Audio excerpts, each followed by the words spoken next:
Friends, മാങ്ങക്കാലൊക്കെ ഇങ്ങോട്ട് എത്തിപ്പോയല്ലേ. അപ്പോൾ നമുക്കൊരു കിടിലൻ ഒരു അച്ചാർ ഉണ്ടാക്കിയാലോ.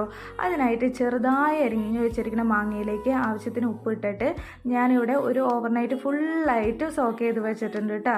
നിങ്ങൾക്ക് ഇതുപോലെ ചെയ്യുകയാണെങ്കിൽ അച്ചാറിന് നല്ല ടേസ്റ്റ് ഉണ്ടാവും. മാങ്ങയിലേക്ക് ഉപ്പൊക്കെ പിടിച്ച് അടിപൊളിയായിരിക്കും. ഇല്ലെങ്കിൽ ഒരു 4 മണിക്കൂറെങ്കിലും ഇതുപോലെ ഉപ്പിട്ടിട്ട് വെച്ചാൽ മതി കേട്ടോ. അപ്പോൾ നമുക്ക് ഈ മാങ്ങയുടെ വെള്ളമൊക്കെ ഇറങ്ങി വന്നു കഴിഞ്ഞാൽ അടിപൊളിയാവും. ഇനി ഇതിലേക്ക് ഒരു 3 ടേബിൾ സ്പൂണോളം കാശ്മീരി മുളക് പൊടി, അതുപോലെ തന്നെ എരിവുള്ള 1 ടീസ്പൂൺ മുളക് പൊടി, ഒരു പിഞ്ച് മഞ്ഞൾപ്പൊടി, 1/2 സ്പൂണോളം ഉലുവപ്പൊടിയും 1/4 സ്പൂണോളം കായപ്പൊടി ഇട്ടിട്ട് നല്ല രീതിയിൽ ഇതിനെ മിക്സ് ചെയ്തെടുക്കാം. മാങ്ങയിൽ നിന്ന് ഉറ വന്ന വെള്ളമൊക്കെ ഉണ്ടാവും കേട്ടോ. അതെല്ലാം കൂടിയിട്ട് നല്ല രീതിയിൽ മിക്സ് ചെയ്തെടുക്കണം. പിന്നീട് നമ്മളൊരു പാൻ ചൂടാക്കി അതിലേക്ക് നല്ലെണ്ണ ഒഴിച്ചു കൊടുക്കുന്നുണ്ട്. കുറച്ചധികം തന്നെ ഒഴിച്ചു കൊടുക്കുക കേട്ടോ.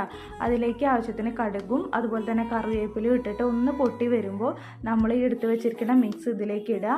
പ്രത്യേകം ശ്രദ്ധിക്കുക, മാങ്ങ ഇട്ട് കൊടുക്കുമ്പോൾ ലോ ഫ്ലെയിമിലായിരിക്കണം വെച്ചിരിക്കുന്നത്. ഇല്ലെങ്കിൽ നമ്മുടെ മുളക് പൊടി കരിഞ്ഞു പോകാനായിട്ട് ചാൻസ് ഉണ്ട്.